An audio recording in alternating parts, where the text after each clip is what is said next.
আলামিনের হাবিব জনাব মুহাম্মদ রাসূলুল্লাহ সাল্লাল্লাহু আলাইহি ওয়াসাল্লাম বলেছেন, কিয়ামতের ময়দানে আল্লাহর কসম করে বলছি, সেদিন জাহান্নামীদের ভীষণ কষ্ট হবে আর জান্নাতীদের জন্য অত্যন্ত আসান হবে, অবস্থাটা খুবই আরামের হবে। নবীজি বলেন, এক ফরজ নামাজ, এক ওয়াক্ত ফরজ নামাজ আদায় করতে যে সময়টুকুন লাগে, কিয়ামতের মাঠের এই সময় এত বড় বিরাট লম্বা সময় জান্নাতীদের জন্য এরকম হালকা হয়ে যাবে। সুবহানাল্লাহ। হযরত আবু সাঈদ খুদরী রাদিয়াল্লাহু তাআলা হাদিসখানা বর্ণনা করেছেন, এক ওয়াক্ত নামাজ, একটা ফরজ নামাজ পড়তে যতটুকুন সময় লাগে এতটুকুন সময়ের ভেতরে জান্নাতীদের কারবার শেষ হয়ে যাবে। সুবহানাল্লাহ বিহামদি। আর ওদের কারবার তো শেষই হবে না। وَيَوْمَ تَشَقَّقُ السَّمَاءُ بِالْغَمَامِ وَنُزِّلَ الْمَلَائِكَةُ تَنزِيلًا। ওরা ফেরেশতা দেখতে চায়। সেদিন আসমান সমূহ বিদীর্ণ হয়ে মেঘ পুঞ্জ বেরিয়ে আসবে, আত্মপ্রকাশ করবে।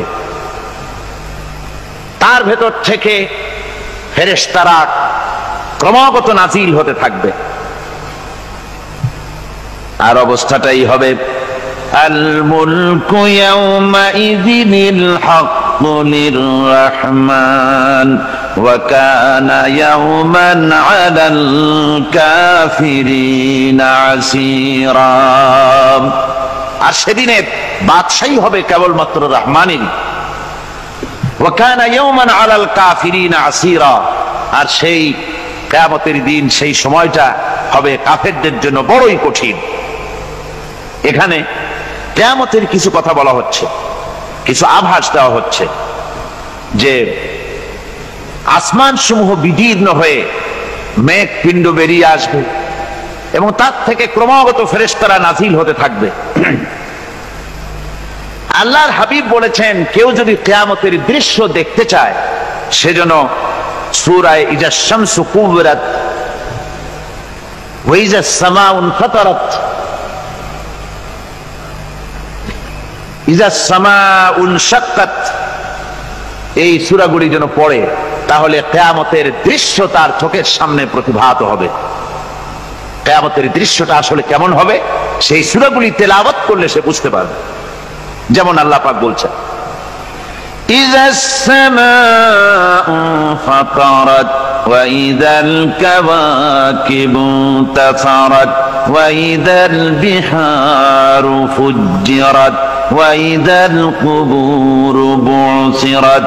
যখন আকাশসমূহ চূর্ণ বিচূর্ণ হয়ে যাবে আর তারকাসমূহ বিক্ষিপ্ত হয়ে পড়বে, সমুদ্র মহাসমুদ্রগুলি দীর্ণ বিদীর্ণ হয়ে যাবে, কবরগুলি সব উদ্গীরণ করে দেবে, তার মধ্যে যা আছে সে সবগুলি। আবার আল্লাহ পাক বলেন, ইযাশ শামসু কুবিরাত ওয়া ইযান নুজুমুন কাদারাত ওয়া ইযাল জিবালু সুয়্যিরাত।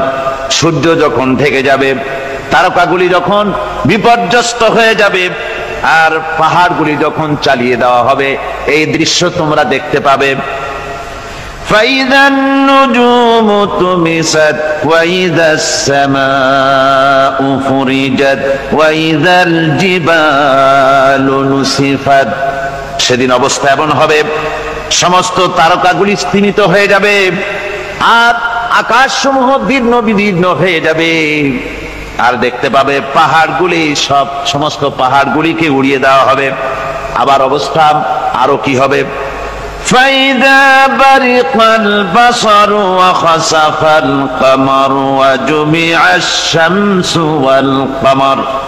যখন চক্ষু বিস্ফারিত হয়ে যাবে মানুষের, চাঁদ আর সূর্য নিষ্প্রভ হয়ে যাবে, সব একাকার হয়ে যাবে, চন্দ্র এবং সূর্য তার অস্তিত্বকে হারিয়ে ফেলবে।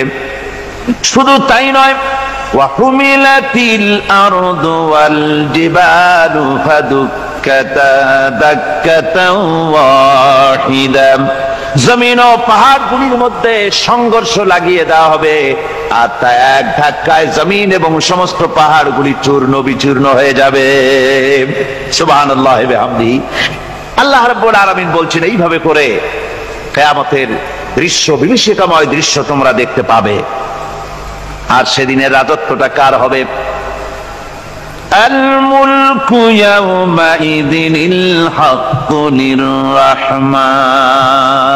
সেদিনের রাজত্ব হবে কেবলমাত্র রহমানের। অর্থাৎ যেসব কৃত্রিম বাদশাহী দেখে তোমাদের চোখে ধাঁধা লেগে গিয়েছে, তোমাদেরকে দুনিয়ার বাদশাহী দেখে তোমরা ধোঁকায় পড়ে গিয়েছো, এসব বাদশাহী কিছুই টিকবে না সেদিন। সেদিন শুধু বাদশাহী থাকবে একমাত্র আল্লাহ পাকের। কার থাকবে বাদশাহী? যারা বলেন কার? আল্লাহ রাব্বুল আলামিন যখন কিছুই থাকবে না ঘোষণা করবেন লিমানিল মুলকুল ইয়াউম লিল্লাহিল ওয়াহিদুল কাহ্হার। আজকে কার রাজত্ব?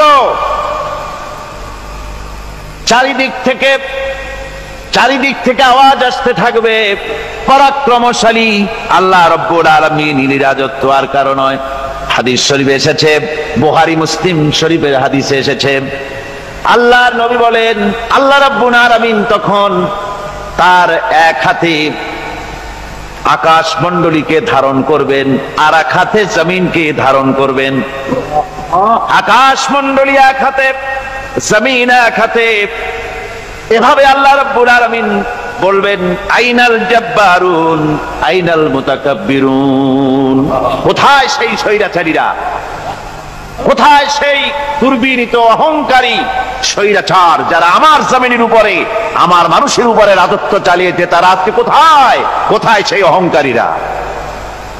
আল্লাহ পাক সেদিন যে বলবেন, সেদিন তো বলবেন, কিন্তু দুনিয়ার মাঝেও স্বৈরাচার যারা, অহংকারী যারা, তাদের শাস্তি পৃথিবীর বুকেও দেন, আর সেদিন তো দিবেনি। কত স্বৈরাচার আমরা দেখলাম, কত অহংকারী দেখলাম, যাদের তর্জনী হেননে লক্ষ কোটি কোটি মানুষ উঠতো আর বসতো। তাদের জিল্লাতির সঙ্গে আল্লাহ রাব্বুল আলামিন কতজনকে বিদায় করে দিলেন। ফুলের মালা নিয়ে কুলাতে পারে নাই, পা থেকে শুরু করে গলা পর্যন্ত ফুলের মালা দিয়া ডুবাই দিল ভক্তরা। আবার আল্লাহ রাব্বুল আলামিন এমন শাস্তি দিলেন, ফুলের মালার পরিবর্তে জুতার মালা নিয়ে জেলের মধ্যে ঢুকাইয়া দিলেন। ঠিক কিনা গণ? অহংকারী আর স্বৈরাচার যারা হয়, আল্লাহ পাক এভাবে তাদের দৃষ্টান্ত দেখিয়ে দেন। আমরা কত দেখলাম, 9 বছরের রাজা 10 বছরের সাজা। পৃথিবীর মুখে যারা অহংকার করে, যারা স্বৈরাচার হয়, আল্লাহর আইনকে যারা বৃদ্ধঙ্গুষ্টি প্রদর্শন করে, আল্লাহ পাক তাদের জমিনেও দেখান। এখানে চূড়ান্ত ফয়সালা আল্লাহ করেন না, আসল ফয়সালার জায়গা তো আছেই, তবে এখানে নমুনা দেখায় দেন। কিন্তু মুশকিল হচ্ছে, ইতিহাসের সবচাইতে বড় শিক্ষা হলো ইতিহাস থেকে মানুষেরা শিক্ষা গ্রহণ করে না। একজনে যে কাম করে বিপদে পড়ে, আর একজন এসে আবার সেই পথেই অগ্রসর হয়, নিশ্চিত মৃত্যুর পথে। আমার বন্ধুগণ, আল্লাহ পাক বলছেন সেই দিন আমার রাজত্ব হবে, আর কারো রাজত্ব হবে না। ওয়াকানা ইয়াওমান আলাল কাফিরিনা আসীরা। আর ওই দিনটা, ওই কিয়ামতের দিন হবে কাফেরদের জন্য সবচাইতে কঠিন। সবচাইতে কঠিন হবে কাদের জন্য? কাফেরদের জন্য। কাফের কারা? কাফের হচ্ছে তারা যারা নাকি আল্লাহর আইনকে অস্বীকার করেছে, আল্লাহকে অস্বীকার করেছে, আল্লাহর আইনকে অস্বীকার করেছে। ওরা কি? কাফের। কুফর শব্দের অর্থ হচ্ছে গোপন করা। এই জন্য অন্ধকার রাতকে আরবিতে কাফের বলা হয়েছে, অর্থাৎ যা সব জিনিসকে অন্ধকার দিয়ে ঢেকে দেয়। তো কুফর হচ্ছে সেই জিনিস যা মহাসত্যকে ঢেকে দেয়, সত্যকে, মহাসত্যকে ঢেকে দেয় যেই জিনিস, সেটাকে কুফর বলা হয়। আর এই কাফের অন্ধকারে ঘুরে মরে, সে কোন আলোর খোঁজ পায় না। আল্লাহ রাব্বুল আলামিন বলেন, কাফেরদের কথা এখন শোনাচ্ছেন আল্লাহ পাক, ওয়াল্লাযীনা কাফারু আউলিয়াউহুমুত তাগুতু ইউখরিজুনাহুম মিনান নূরি ইলাজ যুলুমাত। যারা কাফের, যারা কুফরি অবলম্বন করেছে, তাদের সাহায্যকারী আর পৃষ্ঠপোষক হচ্ছে তাগুত। তাগুত বলা হয় সেই শক্তিকে যে শক্তি শুধু নিজেই আল্লাহর আইন অমান্য করে বসে থাকে না, বরং অন্যদেরকেও আল্লাহর আইন অমান্য করতে বাধ্য করে। ওদেরকে আরবিতে কি বলা হয়? তাগুত বলা হয়। আর এই তাগুতি শক্তি, এই তাগুত হয় তার সাহায্যকারী, যা তাকে আলো থেকে টেনে অন্ধকারের ভেতরে নিয়ে যায়। আর কাফের হচ্ছে আল্লাহ পাকের ভাষায় অর্থাৎ কোরআনের ভাষায় কাফের হচ্ছে সবচাইতে নিকৃষ্ট প্রাণী, সবচাইতে নিকৃষ্ট জীব, মহাসত্যকে যারা অস্বীকার করেছে, যারা আল্লাহকে মানে না, যারা আল্লাহর কোরআনকে মানে না, যারা ইসলামকে স্বীকার করে না, তারা সবচাইতে নিকৃষ্ট প্রাণী।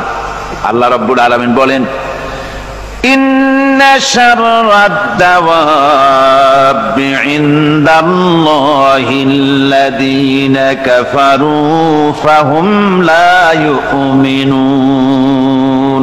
নিশ্চয়ই আল্লাহর জমিনে সব বিচরণশীল জীব যত আছে, আল্লাহ বলছেন আমার জমিনে বিচরণশীল জীব যত আছে তার মধ্যে সবচাইতে নিকৃষ্ট প্রাণী হলো যারা ঈমান আনে নাই, যারা বিশ্বাস করেন আমি আল্লাহকে, যারা পরকালকে বিশ্বাস করে নাই, যারা কোরআনকে বিশ্বাস করে নাই, যারা ইসলামকে বিশ্বাস করে নাই, পৃথিবীর মধ্যে তারা সবচাইতে নিকৃষ্টতম প্রাণী।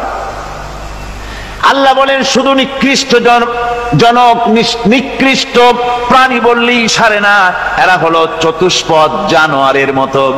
কে বলতেছেন? আমি বলছি না, কিন্তু আল্লাহ পাক বলতেছেন চতুষ্পদ জানোয়ারের মতো কাফেরেরা। وَمَثَلُ الَّذِينَ كَفَرُوا كَمَثَلِ الَّذِي يَنْعِقُ بِمَا لَا يَسْمَعُ إِلَّا دُعَاءً وَنِدَاءً।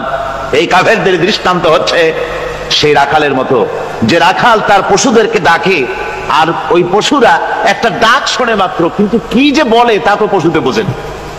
কথা বুঝতে পেরেছে? সুম্মুন বুকুমুন উমিয়ুন ফাহুম লা ইয়াকিলুন। এরা বোবা, এরা বধির, এরা অন্ধ, এ কারণেই কোনো কথা বোঝে না। এরা চতুষ্পদ জানোয়ারের চাইতেও নিকৃষ্ট। যাদেরকে আমি আল্লাহ বলেন, যাদেরকে আমি চোখ দিলাম, চোখ থাকতে হক দেখলো না, সব দেখলো। হক দেখে নাই চোখ দিয়া, এই চোখ দিয়া সব দেখলো। নারীর সৌন্দর্য উপভোগ করলো, আর নারীর অঙ্গ প্রত্যঙ্গ নিয়ে নানা ধরনের গল্প লিখলো, কবিতা লিখলো, কিন্তু এই সৌন্দর্য যিনি দিলেন তারেও চিনল না। আছে না কত কবি আমাদের দেশে? আমার দেশের সেই কবি জাতীয় পুরস্কার পায় যে কবি নারীর বিশেষ বিশেষ অঙ্গ নিয়ে বেশি করে নির্লজ্জ কবিতা লিখতে পারে, ওই হলো সবচেয়ে বড় কবি। আমার বন্ধুগণ, একজন বুজুর্গ ব্যক্তি তিনি পথ দিয়ে যাচ্ছিলেন, তো সে পথে এক সুন্দরী যুবতী মেয়েকে দেখে সেই যুবতী মেয়ের দিকে এই বুজুর্গ ব্যক্তি এক নজরে তাকায় আছে। তখন এই ঘটনাটাকে কবি এভাবে লিখতেছেন সাজায়, একদা সুখদায়ক প্রমোদা বদন দর্শন করিব ঝরিল নয়ন, হেসে কহে সে রূপসী সবিস্ময় মন, কহ দেখি মহাশয় কহ কি কারণ, বিষয় বিরাগী তুমি ভুবনে প্রচার, কি হেতু জন্মিল তব মানস বিকার, সামান্য ললনা রূপ করি দর্শন, উচিত না হয় তব অশ্রু বরিশন। বুজুর্গ ব্যক্তি ওই মহিলার দিকে তাকিয়ে তাকিয়ে কাঁদতেছেন। সুন্দরী মহিলা বলেন, আল্লাহর বুজুর্গ বান্দা, আপনি এলাকার ভিতরে বুজুর্গ এবং পীর হিসাবে, বুজুর্গ ব্যক্তি হিসাবে আপনি বিখ্যাত। আজকে আমাকে এখানে দেখে আপনি আমার দিকে তাকায় আমার রূপ উপভোগ করতেছেন আর কাঁদতেছেন। আপনার মতো সংসার বিরাগী মানুষ আমার মতো একটা সুন্দরী মেয়েকে দেখে এভাবে কাঁদা ঠিক না। বুজুর্গ ব্যক্তি বলছেন, হেসে কহিলাম বালে করহ শ্রবণ, নেত্র ঝরে তবু হেতু ভেব না এমন, যে শিল্পী রচিল ওই সুধাংশু বদন, তাহার তরে ঝরে নেত্র নয়নে জীবন। ও আল্লাহর বান্দি, আমি তোমাকে দেখি কান্দি না, আমার চোখে পানি বেরিয়ে গেছে। তোমারে দেখে আমি মনে মনে ভাবলাম, এত সুন্দর করে যিনি মানুষ বানিয়েছেন, না জানি ওই আল্লাহ রব্বুল আলামিন কত বড় সুন্দর। আমার ভাইরা, সুতরাং চোখ থাকতে ওরা আল্লাহ রাব্বুল আলামিনের কুদরত ওরা দেখে নাই, কান থাকতে কোরআনের আওয়াজ ওদের কানের মধ্যে ঢোকে নাই, বিবেক থাকতে আল্লাহর দ্বীনকে বুঝতে পারে নাই, চিন্তা করতে পারে নাই। আল্লাহ রাব্বুল আলামিন বলেন, উলাইকা কাল্লানাম, এরা হলো চতুষ্পদ জানোয়ার, বালহুম আদাল, শুধু জানোয়ার না, জানোয়ারের চাইতেও নিকৃষ্ট। এমনই জানোয়ার, আল্লাহ বলেন শুধু জানোয়ার না, জানোয়ারের মতো শুধু খায় জনমের মতো। ওয়াল্লাযীনা কাফারু ইয়াতামাত্তাউনা ওয়া ইয়াকুলুনা কামা তাকুলুল আনআম। এই কাফেরগুলির কাম শুধু ফুর্তি করা, গান বাজনা, নাটক, গল্প, এই সব কাজ তাদের। নামাজ নাই, রোজা নাই, আল্লাহর চিন্তা নাই, তাহাজ্জুদ নাই, পরহেজগারি নাই, শুধু গান আর নাচ। দেখেন না ফুর্তি। এই যে 1 জানুয়ারি রাত 12টার সময় আমার ঘুম ভেঙে গেল, এই যেখানে আমি ছিলাম, বিকট আওয়াজ। আমি মনে করলাম পাশের বাড়ি বুঝি ডাকাত পড়ছে। পরে বাড়িওয়ালা আমাকে বললেন যে ডাকাত না, বোধহয় এই নিউ ইয়ার সেলিব্রেট হচ্ছে, নতুন বৎসর উদযাপন হচ্ছে, বোমা দিয়ে শহরবাসীর আরামের ঘুম হারাম করে এগুলি করা হচ্ছে। এ তো গেল 1 জানুয়ারি। আর যখন আমাদের নিজেরটা যখন আসে, অর্থাৎ 1 বৈশাখ, তখন দেখছেন অবস্থা 1 বৈশাখে। এবছর আমাদের দেশে 1 বৈশাখে ঢাকায় যে দৃশ্য আমি টিভির মধ্যে দেখলাম, তাতে আমার মনে হয়নি যে 12 কোটি মুসলমানের দেশে রাজধানীতে এই দৃশ্য হচ্ছে। আমার মনে হচ্ছিল এটা বুঝি কলকাতা অথবা অন্য কোনো শহর হবে।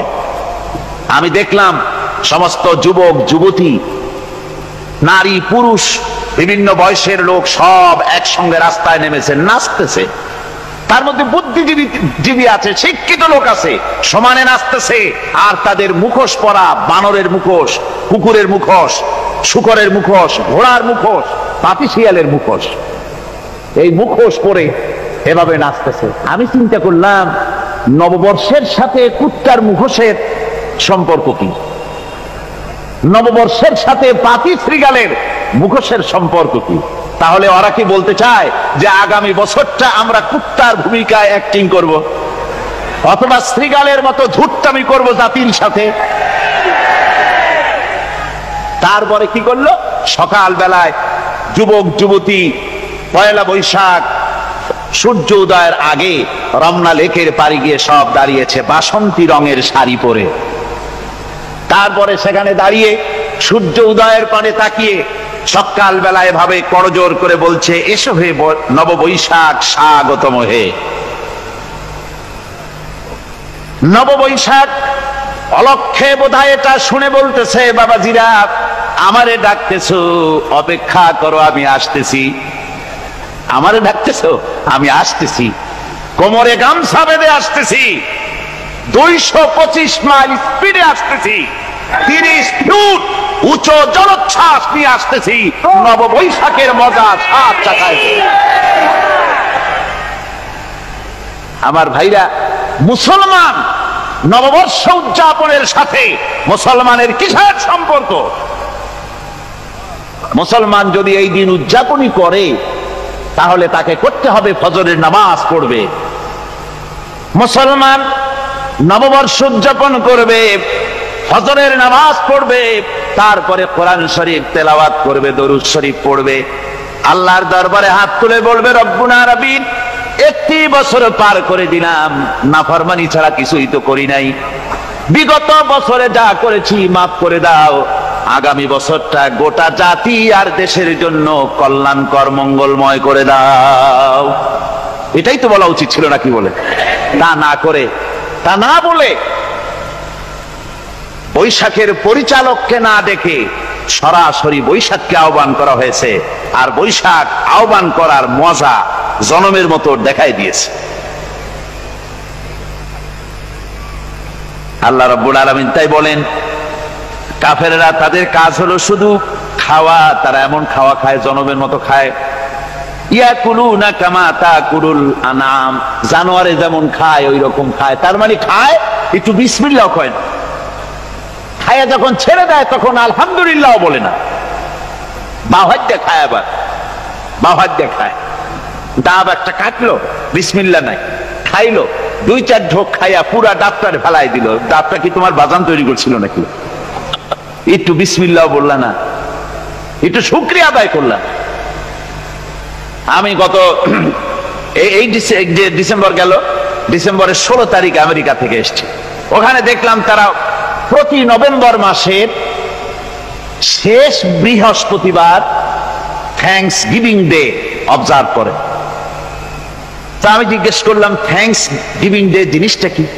ওরা বলল, এটা হচ্ছে এই যে গড আমাদেরকে সারা বছর ভালো খাওয়াইছে, আমাদেরকে ভালোভাবে পড়াইছেন, সুন্দর রেখেছেন, এই জন্য আমরা গডকে থ্যাঙ্কস দেই নভেম্বরের এই শেষ দিনটিতে। সারা বছরের ভালো খাইছি, ভালো থাকছি, এই জন্য গভর্নমেন্টকে মানে গডকে থ্যাঙ্কস দিলাম।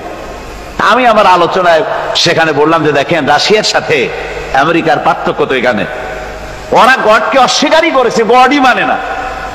আর এরা গডের নামাজ রোজা বা ইবাদত কিছু করুক আর না করুক, গডের অন্তত একটা ধন্যবাদ দেয়। ওরা ওদের ডলারে লিখেছে, ইন গড উই ট্রাস্ট, প্রত্যেকটা ডলারে লেখা আমরা গডে বিশ্বাস করি। তো শুকর আদায় করলে তো আল্লাহ বাড়িয়ে দিবেন। আল্লাহ রাব্বুল আলামিনের সুন্নাত হলো, শুকর যদি কেউ আদায় করে আল্লাহ বাড়িয়ে দেন। লা ইন শাকারতুম লাযীদান্নাকুম ওয়া লা ইন কাফারতুম ইন্না আযাবী লাশাদীদ। আমার নিয়ামতের শুকর যদি আদায় করো আমি বাড়ায় দেব, আর যদি নিয়ামতের শুকর আদায় না করো তাহলে মস্ত বড় শাস্তি তোমাদের জন্য রেখেছি। তো আমেরিকা শুকর আদায় করে নিজেরা খাইয়া, কিন্তু ওদের জমিন হলো বিশাল জমি। আমি কয়েকবার গিয়েছি এবং বহু স্টেট সফর করেছি। ওদের জমিন এত ফার্টাইল, জমিনে যদি রীতিমতো তারা ফসল ফলাতো, এই ফসল সারা দুনিয়ার দরিদ্র ভূমুক্ষ জনতাকে খাওয়াইয়া বাঁচাইতে পারত। কিন্তু ওরা তা করে না। ওরা করে কি? ওরা মুনাফার হার, বাজার দর ঠিক রাখার জন্য নির্দিষ্ট পরিমাণ জমিনের ফসল ফলায়, কিন্তু জমিন এতই উর্বর, ওদের মেজারমেন্ট করা, মাপ করা, হিসাব করা ফসল হয় না, ফসল হয় বেশি। তখন বাড়তি ফসলকে তারা প্রতি বছর লক্ষ লক্ষ টন আলু আর গমকে তারা সমুদ্রে নিক্ষেপ করে। তাদের আলু এবং গম সেই সময় তারা নিক্ষেপ করে সমুদ্রে যখন ইথিওপিয়া, সুদানে মানুষ না খেয়ে মরছে। পৃথিবীর বিভিন্ন দেশে মানুষ ক্ষুধার যন্ত্রণায় যখন চিৎকার করছে, আর তাদের এই চিৎকারে আকাশ বাতাস ভারী হয়ে যাচ্ছে, তখন ওরা এই কামটি করছে। তাই আমি ওই প্রথম দিন বলেছিলাম যে রাশিয়া যেমন খান খান হয়েছে, অস্তিত্ব বিলুপ্ত হয়েছে আল্লাহর সাথে নাফরমানি করার কারণে। আপনারা বলতে পারেন কমিউনিজম কি একটা সহজ ব্যাপার? একটা বিরাট শক্তি পৃথিবীর বুকে, কত দেশ তারা ডমিনেট করতেছিল। কোন যুদ্ধ নাই, কোন রক্তপাত নাই, বিনা ধাক্কায়, বিনা বাতাসে, বিনা ঝড়ে বিশাল মহিরুহু চিৎপটাং। এটা হলো কেন? কেন হলো রাশিয়ার এই দশা?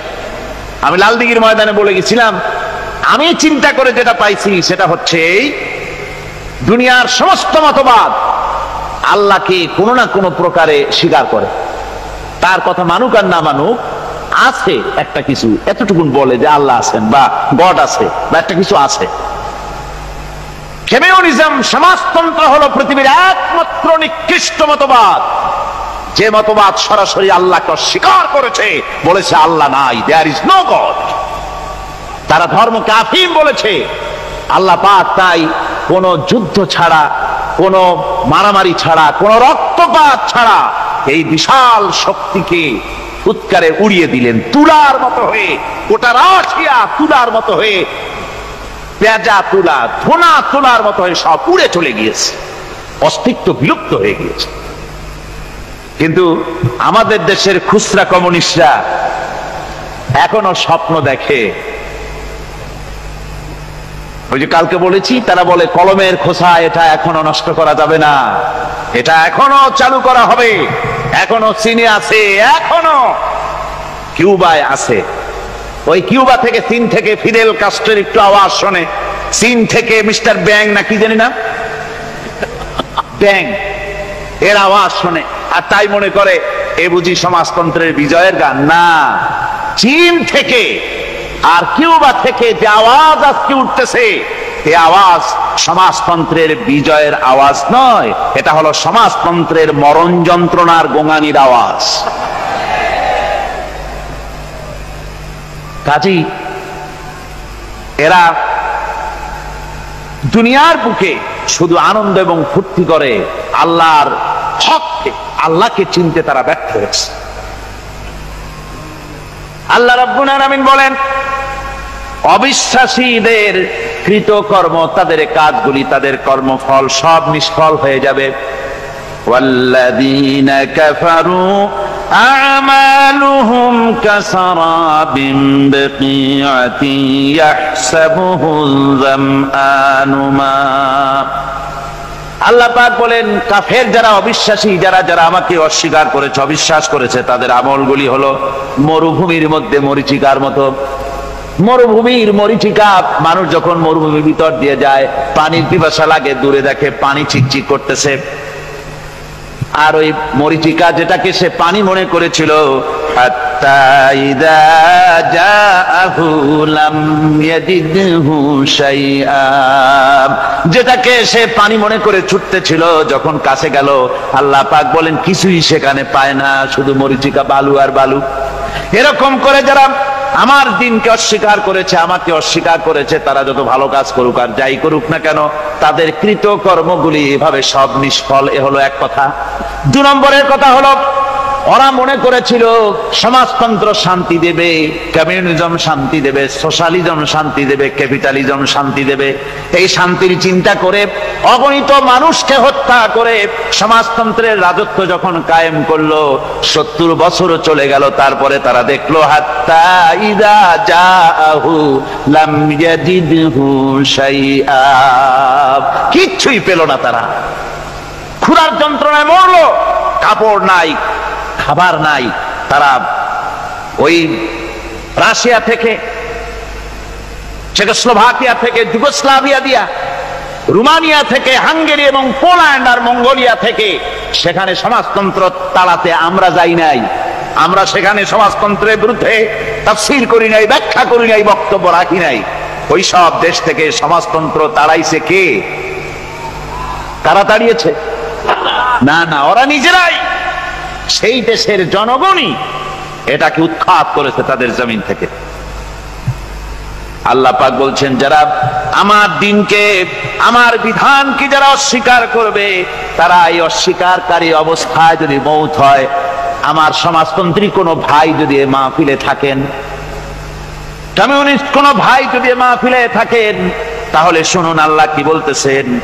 আল্লাহর দিনকে, আল্লাহর কোরআন, পূর্ণাঙ্গ জীবন বিধান, অর্থনীতি আছে, সমাজনীতি আছে, রাজনীতি আছে, কথা যারা বিশ্বাস করে না, কোরআনকে শুধুমাত্র নামাজ, রোজা, হজ, যাকাত আর বেহেশত দোজখ যারা মনে করে, জীবন ব্যবস্থা মনে করে না, এই অবস্থায় যদি মারা যায়, আল্লাহ রাব্বুল আলামিন বলেন, ইন্নাল্লাযীনা কাফারু ওয়া মাতু ওয়া হুম কুফফারুন উলাইকা আলাইহিম লানাতুল্লাহি ওয়াল মালাইকাতি ওয়ান নাসি আজমাইন। আল্লাহ রাব্বুল আলামিন বলেন, আমাকে অস্বীকার করার অবস্থায়, আমার দ্বীনকে, বিধানকে অস্বীকার করার অবস্থায় যদি মৌত হয়ে যায়, তাহলে আল্লাহ, ফেরেশতা এবং তামাম পৃথিবীবাসীর অভিসম্পদ তার উপরে হতে থাকে, লানত হতে থাকে। খালিদিনা ফিহা লা ইউখাফফাফু আনহুমুল আযাবু ওয়া লা হুম ইউনজারুন। এই অভিসম্পদ অবস্থায় তারা সব সময় লিপ্ত থাকবে, না তাদের আযাবকে কমায় দেওয়া হবে আর না তাদের কোন রকম অবকাশ দেওয়া হবে। এখন আরো মজবুত কথা